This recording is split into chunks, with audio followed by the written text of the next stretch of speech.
Hola a todos, bienvenidos a un nuevo video. Generalmente los clubes están constituidos por muchas cosas que lo componen, desde la hinchada, pasando por la plantilla y por supuesto, como en cualquier ente, una directiva, aquel grupo de personas que están allí para ordenar y tomar decisiones importantes. Como ya ha pasado, muchas de estas decisiones en diferentes contextos y casos se escogen más por un bien personal o económico que por el deportivo, siendo este un nido de críticas a las directivas del deporte rey. Pero a todo esto, ¿qué pasaría si su club del que son hinchas fuera suyo? En este video les vengo a presentar la fascinante historia de un equipo que murió pero que su hinchada lo refundó, rescatando así el significado del mismo y además autonombrándose como dueños y dirigentes del equipo de su vida. De tener que jugar como novatos en novena división a ascender constantemente llegando hasta la tercera división inglesa y solo manteniéndose de los aportes de sus fieles. Sin más preámbulo, los invito a que me acompañen a repasar la linda historia del AFC Wimbledon y todas sus curiosidades. Quédate porque comenzamos.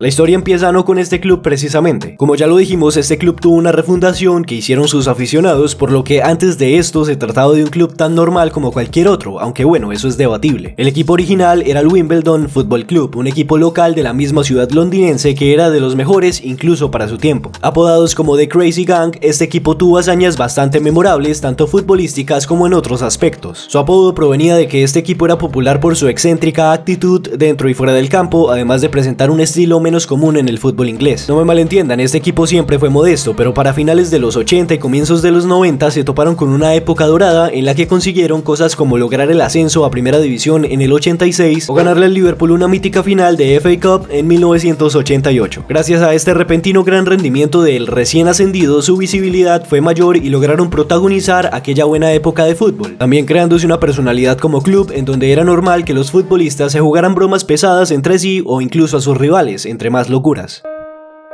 Pero como todo lo bueno se acaba y la leyenda del Crazy Gang murió con la llegada de la Premier League en 1992. El Wimbledon, aún en primera división inglesa, se enfrentaría al difícil reto de permanecer en esa categoría. Durante los primeros 4 años, los de Londres jamás bajaron la cabeza y si bien no eran pilares gigantes favoritos al título, siempre se mantuvieron como un equipo fuerte y difícil de derrotar. Y durante todas las décadas, el equipo iba sumando afición, que partido a partido se encariñaba más con el club, aparte de todos los simpatizantes con los que también contaba el Wimbledon debido a lo que generó su historia. A mediados de la temporada 1999-2000, las cosas no funcionaron en el equipo y terminaron descendiendo después de casi 15 años en primera división. Fue ahí que en segunda categoría los problemas llegaron uno tras otro. Tras bajas económicas bastante fuertes, entre más, los dirigentes tomaron una decisión bastante polémica, pues el disgusto de los aficionados era bastante alto y entendible en todo caso. En 2001, un año después de descender a la segunda división, comenzaron los rumores de la mudanza a la ciudad Milton Keynes, localidad que con más de 150.000 habitantes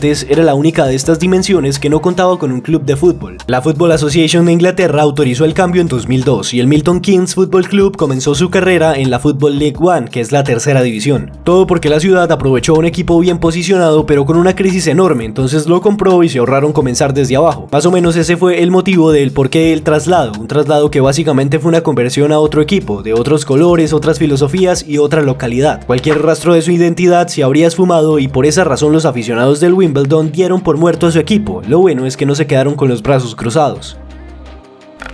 Sin perder el hilo de la historia, todo continúa en el 2002, cuando entre los mismos aficionados del equipo nació una propuesta soñadora, refundar su equipo tal y como lo conocían. Llegó entonces el digno heredero de su anterior equipo, nacía el AFC Wimbledon. Pero no todo iba a ser tan fácil, quienes tuvieron esa idea fueron simples personas del común y no se podría poner cualquier equipo en las categorías a las que pertenecían antes. La afición frustrada se propuso rehacer su historia y fue así como consiguieron un cupo para la novena división del fútbol inglés y comenzarían a competir. Pero claro, la idea e incluso el capital existían, faltaba la nómina. Con unas pruebas poco profesionales pero efectivas lograron armar su primer equipo y así empezar un camino largo y que estaría lleno de trabajo, todo con el objetivo de volver a donde estuvieron pero sin jamás perder la esencia de la histórica institución. Por suerte para los simpatizantes y más apegados aficionados, el equipo no decepcionó, y es que su ascenso fue inesperado para tratarse de un equipo fundado en pleno siglo XXI. Con el correr de los años fueron escalando en las complicadas divisiones. En 9 años llegó hasta la Football League tras ascender 6 divisiones, y 5 años después, en 2016, llegó a la League One, la tercera división del fútbol inglés. El objetivo estaba casi cumplido, si bien no se trataba de la Premier League ni la Championship, lograron conseguir muchísima más relevancia para empezar como una idea aficionada nada más. El resurgimiento del Wimbledon no no hubiese estado completo si en aquella división no se hubiera encontrado con el Milton Keynes, aquel quien robó su club ahora sería su rival con regularidad. Y pues como era de esperarse, este duelo entre estos dos equipos se convirtió en una de las más feroces rivalidades del fútbol en Inglaterra, ni modo que no. Hablando de eso, en octubre del 2014 le arrebató el título de Football League Trophy al Milton ganándole 3-2 y dejándolo con un muy satisfactorio subcampeonato. Pero como si la historia no fuese lo suficientemente curiosa, otra particularidad de este equipo se desprendía de precisamente su nacimiento, y es que este club no tuvo directivos por mucho tiempo en sus inicios y actualmente no pertenece a ningún magnate como la mayoría de equipos, sino que se reparte en varias acciones de diferentes hinchas del equipo. Por supuesto, con el tiempo y la consolidación de ser un equipo profesional y no amateur, necesariamente tuvieron que poner personas al cargo. Sin embargo, al día de hoy todos los aficionados tienen la voz más importante en las decisiones y el futuro de su equipo, además de ser los propietarios del mismo. La historia de este grandioso equipo ha atraído a tantos nuevos simpatizantes que hasta figuras como John Green, escritor estadounidense, o Reston Weiss decidieron financiar al equipo para ser parte del sueño vivo que aún se mantiene en Londres, conservando y preservando lo más tradicional de su identidad y alcanzando el objetivo de jamás dejar morir a su equipo. Actualmente juega en la tercera categoría del fútbol de Inglaterra, se mantiene en la mitad de la tabla, a veces más arriba, a veces más abajo. Eso sí, punto aparte de la competencia, el equipo tenía un último sueño a cumplir, contar con un estadio propio. Desde que fue fundado en 2002 compartió el estadio con Kings Meadow, que tiene una capacidad para 5.000 personas y que pertenece a otro equipo. El sueño de todos los hinchas de la AFC Wimbledon era volver al Plough Lane, y este tomó forma cuando en 2013 presentaron una propuesta para construir un nuevo estadio. En 2015 las autoridades aprobaron de manera unánime el proyecto y la construcción comenzó en 2018. Los hinchas del equipo apoyaron al club donando 5 millones de libras esterlinas y las obras comenzaron. El 3 de noviembre del 2020 los Wombles estrenaron el nuevo Plough Lane con una capacidad para 10.000 espectadores. Tras 29 años el equipo tiene su propio estadio, evolucionándolo así como lo hicieron ellos sin derramar una gota de lo que eran.